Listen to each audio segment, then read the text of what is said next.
जी students, अस्सलाम वालेकुम। मैं हूं आपका टीचर जाहिद महमूद और आप तमाम तलबा को अपने चैनल पर वेलकम कहता हूं। इसके साथ साथ आप तमाम तलबा को मैं मुबारकबाद पेश करता हूं कि आपने एक बहुत ही ज़बरदस्त लाइन, बहुत ही ज़बरदस्त सब्जेक्ट का इंतखाब किया है जिसका फ्यूचर बहुत ब्राइट है। और इसके साथ साथ मैं आपको ये बात भी बता दूं कि 9th कंप्यूटर साइंसेस का जो न्यू सिलेबस है वो बहुत अच्छे से डिज़ाइन किया गया है। आपको सीखने में और हमें सिखाने में मज़ा आएगा। मेरे साथ रहिएगा। चलिए स्टार्ट करते हैं आज का lecture 9th computer sciences with respect to new syllabus.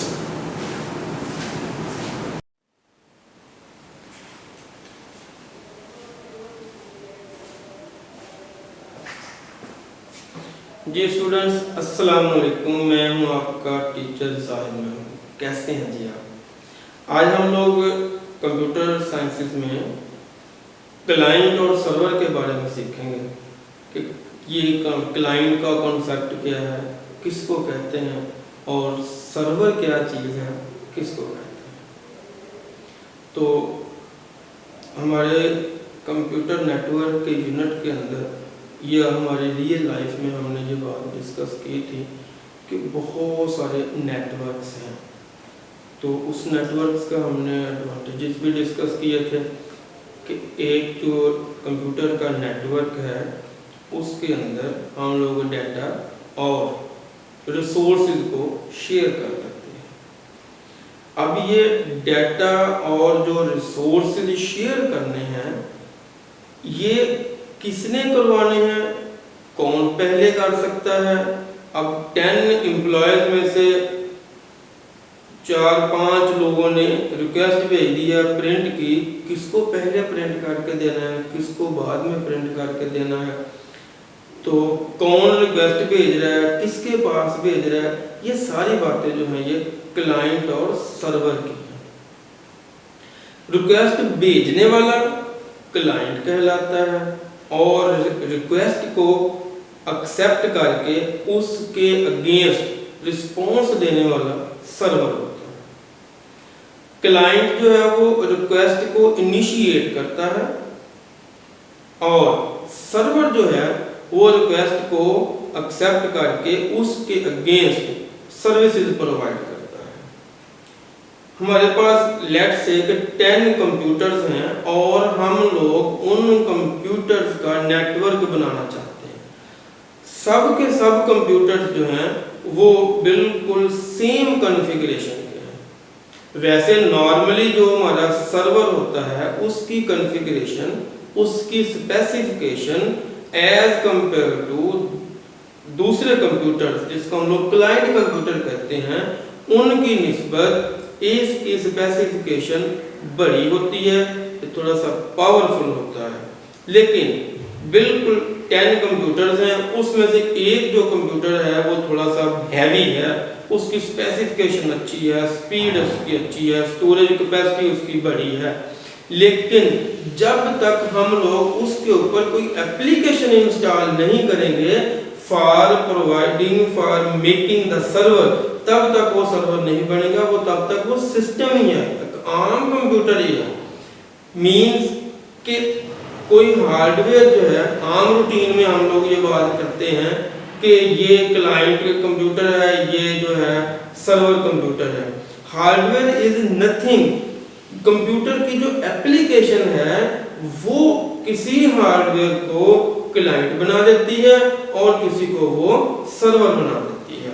अगर हम लोग इस तरह की एप्लीकेशन इंस्टॉल करें कि वो कंप्यूटर बाकी कंप्यूटर्स को मैनेज करे, कंट्रोल करे, उनको सर्विसेज प्रोवाइड करे, फिर वो कंप्यूटर जो है वो सर्वर बन जाता है। और एक इस तरह की एप्लीकेशन कि अगर हम लोग दूसरे कंप्यूटर्स के ऊपर इंस्टॉल करते हैं जो क्लाइंट के तौर पर काम करेंगे, वो कंप्यूटर्स होंगे वो क्लाइंट बन जाएंगे, वो रिक्वेस्ट करने वाले बन जाएंगे, वो सर्विसेज लेने वाले बन जाएंगे, सर्वर सर्विसेज देने वाला बन जाएगा। ये है जी क्लाइंट और सर्वर का कॉन्सेप्ट। अब हम लोग एक इसकी एग्जांपल और लेते हैं कि हमने अपना ईमेल जो है वो ओपन करनी है। हमारा कंप्यूटर जो है हम लोग एज ए क्लाइंट रिक्वेस्ट करेंगे ब्राउज़र के थ्रू। हमने जैसे ही ब्राउज़र को ओपन किया उसने हमसे यूज़र नेम और पासवर्ड मांगा। ये हमें क्या किया, सर्वर ने रिस्पॉन्ड किया, if you want to see your email record then you have to put up their username and password perfectly। हम लोग वो उस एनवायरनमेंट के अंदर यूजर नेम पासवर्ड एंटर करते हैं, देन वो हमारा सर्वर, हमारा सिस्टम, हमारा कंप्यूटर क्लाइंट के तौर पर फिर रिक्वेस्ट भेजेगा सर्वर को कि ये यूजर नेम और पासवर्ड है। वो सर्वर के पास जाएगी, सर्वर उसकी ऑथेंटिकेशन करेगा। अगर यूजर नेम पासवर्ड ओके हुआ तो फिर वो डाटा जो है हमारी ईमेल्स का रिकॉर्ड जो है हमारे इस क्लाइंट के लिए ओपन हो जाएगा। हम लोग उसमें से व्यू कर सकते हैं, रीड कर सकते हैं, ईमेल्स को आगे फॉरवर्ड कर सकते हैं, डाउनलोडिंग कर सकते हैं, तब तक जब तक हमने उसको यूजर नेम और पासवर्ड ठीक दिया और सर्वर ने उसको ऑथेंटिकेट किया। तो सर्वर क्या कर रहा है, सर्विसेज प्रोवाइड कर रहा है। सर्वर के पास डाटा जो है वो बहुत बड़ा डाटा है। और computer network use a dedicated computer, client server के अंदर, नेटवर्क के अंदर एक कंप्यूटर को हम लोग डेडिकेट कर देते हैं, मतलब कि फिक्स कर देते हैं।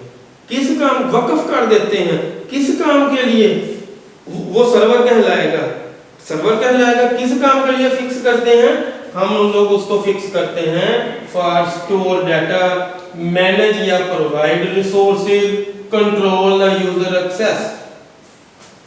कि यूजर ने कब लॉग इन होना है, उस टाइम के बाद यूजर लॉग इन नहीं हो सकता क्लाइंट सर्वर एनवायरनमेंट का। अगर आपके पास कंप्यूटर नेटवर्क है, हमने फिक्स कर दिया है कि हमारा एम्प्लॉय जो है वो सुबह 9 टू शाम 5 o'clock, 9 to 5, सुबह 9 से लेकर 5 बजे तक ही एंटर हो, तो विद इन दिस टाइम कोई भी एम्प्लॉय जो है प्रॉपर यूजर नेम पासवर्ड के साथ उस नेटवर्क में एंटर हो सकता है। इसके बगैर वो एंटर ही नहीं हो सकता। क्यों बोला कि सर्वर ने उसके ऊपर रिस्ट्रिक्शन अप्लाई कर दी है।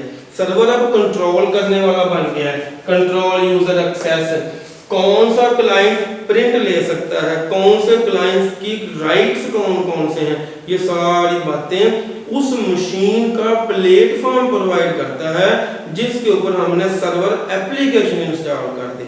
ये बात बड़ी काबिल गौर है कि हम लोग किसी मशीन को सर्वर बनाने के लिए उसके ऊपर एक ऐप, एक एप्लीकेशन, एक इंस्टॉलेशन उसके ऊपर करते हैं, फिर उसका एनवायरनमेंट जो है वो प्रोवाइड होता है फॉर एज ए सर्वर। उसके ऊपर फिर हम लोग क्या करते हैं, रिस्ट्रिक्शन भी अप्लाई कर सकते हैं और मैनेज कर सकते हैं, रिसोर्सेज को, डाटा को स्टोर कर सकते हैं। The server acts as a central point. Server जो है वो सेंट्रलाइज काम करता है क्योंकि सबके साथ उसकी कम्युनिकेशन है।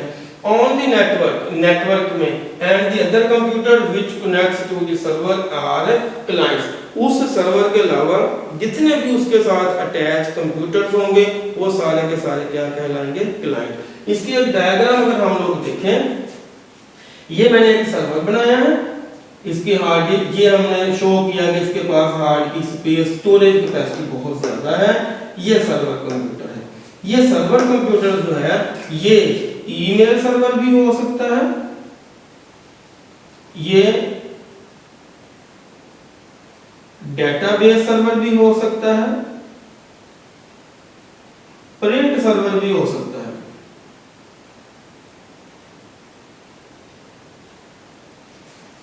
तो किसके साथ ये कम्युनिकेशन हो रही है, टू वे कम्युनिकेशन है, मोबाइल के साथ भी, लैपटॉप के साथ भी, इस मशीन के साथ भी, इस मशीन के साथ भी, इस सिस्टम के साथ भी।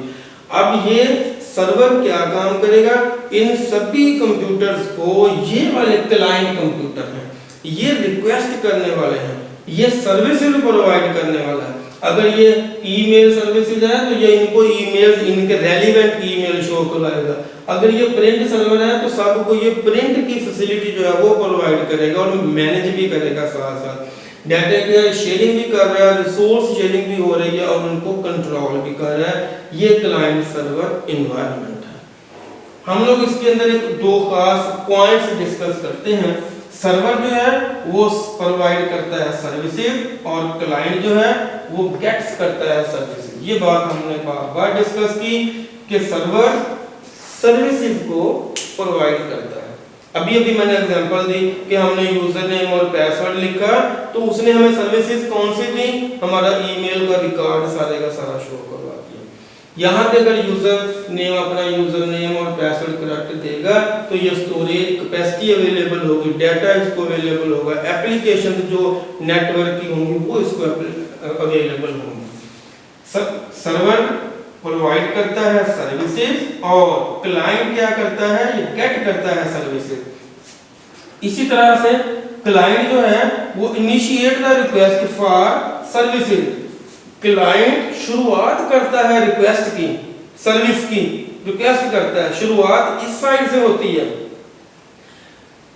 इनिशिएट कौन करता है रिक्वेस्ट को, क्लाइंट करता है और उसके अगेंस्ट रिस्पांस कौन करता है, server. Server provide that services या फिर फंक्शन। जो क्लाइंट ने रिक्वेस्ट इनिशिएट की थी, सर्वर उसके अगेंस्ट आपको क्या करेगा, रिस्पांस करेगा। Client application request some services from on other क्या करता है, and other application which acts as a server. Client जो है वो भी एक एप्लीकेशन ही है, वो रिक्वेस्ट करती है और सर्वर साइड पे वो भी एप्लीकेशन है, वो रिस्पांस करती है। तो ये रिक्वेस्ट और रिस्पांस, क्लाइंट की तरफ से रिक्वेस्ट और सर्वर की तरफ से रिस्पांस।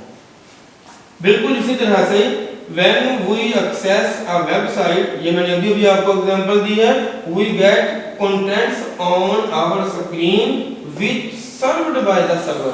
जैसे ही हम लोग किसी वेबसाइट का एड्रेस लिखते हैं, हम लोग यूआरएल लिखते हैं, ब्राउज़र के थ्रू हमारा क्लाइंट, हम एज ए क्लाइंट, हमारी मशीन क्लाइंट, हम लोग ब्राउज़र के थ्रू क्या करते हैं, रिक्वेस्ट भेजते हैं सर्वर को। जैसे ही हम लोग किसी वेबसाइट का एड्रेस लिखते हैं, उसके कंटेंट्स, उसका डाटा, उसके ऑडियो वीडियो पिक्चर हमारे पास डिस्प्ले हो जाती हैं। उसके रिस्पांस में जो हमने उसके ऊपर रिक्वेस्ट लिखी थी उसका यूआरएल लिखा था, वो जो रिस्पांस आया, वो जो कंटेंट्स आए, वो किसकी तरफ से आए, वो सर्वर की तरफ से उसका रिस्पांस आया। एक एग्जांपल भी है कि एक छोटा सा पॉइंट है, वो बड़ा ही वैल्यूएबल है कि सर्वर जो है वो हार्डवेयर को सर्वर हमने कहना है या क्लाइंट को हमने on the basis of hardware कहना है, ऐसी बात नहीं है। जिस मशीन के ऊपर, जिस कंप्यूटर के ऊपर आपने वो वाली एप्लीकेशन इंस्टॉल की जो एज ए सर्वर बिहेव करती है, वो सर्वर बन जाता है। और जिस सिस्टम के ऊपर आपने वो वाली एप्लीकेशन इंस्टॉल की कि जिसके साथ वो क्लाइंट बन जाए, वो क्लाइंट बन जाता है। Means hardware is nothing but the software make it the server और अ क्लाइंट। एक सॉफ्टवेयर ही किसी सिस्टम को क्लाइंट बनाता है और सॉफ्टवेयर ही किसी सिस्टम को हार्डवेयर। ये अलग बात है कि जिसको हम लोग सर्वर बनाना चाहते हैं, जिस सिस्टम के ऊपर सर्वर एप्लीकेशन इंस्टॉल करना चाहते हैं, वो सर्वर सिस्टम की स्पेसिफिकेशन बहुत अच्छी होनी चाहिए ताकि उसको बाकी सिस्टम्स को कंट्रोल करने में उसकी एफिशिएंसी जो है वो डाउन ना हो। हम लोग इसकी एक और जो है वो डेफिनेशन डिस्कस करते हैं। A computer network in which one centralised powerful computer, वो वाला कंप्यूटर जो पावरफुल है और वो सेंट्रलाइज है, पावरफुल है, सेंट्रलाइज है, वो सर्वर कहलाता है। कनेक्टेड मैनी लो पावरफुल पर्सनल कंप्यूटर, इनके साथ कनेक्टेड है, ये क्लाइंट कहलाते हैं। और किसके थ्रू कनेक्टेड है, उसको हम लोग हब या स्विच कहते हैं। तो ये था स्टूडेंट्स हमारा क्लाइंट और सर्वर। उम्मीद है आपको इस बात की समझ आ गई होगी कि क्लाइंट जो है ये रिक्वेस्ट करने वाला और सर्वर जो है वो रिस्पॉन्स करने वाला। कोई एप्लीकेशन ही किसी सिस्टम को क्लाइंट बनाती है और एप्लीकेशन ही किसी सिस्टम को सर्वर बनाती है। तो ये एक कम्युनिकेशन एनवायरनमेंट है बिटवीन क्लाइंट एंड सर्वर, और कोऑपरेटिव कम्युनिकेशन है ये, क्योंकि जैसे ही क्लाइंट रिक्वेस्ट करता है और सर्वर उसके अगेंस्ट फौरन रिस्पॉन्स करता है। उम्मीद है आपको समझ आई होगी। अगर कोई क्वेश्चन हो तो आपने उसका प्रॉब्लम हो तो क्वेश्चन करिएगा, और अगर आपको समझ आए तो रिस्पॉन्ड करिएगा। अस्सलाम वालेकुम।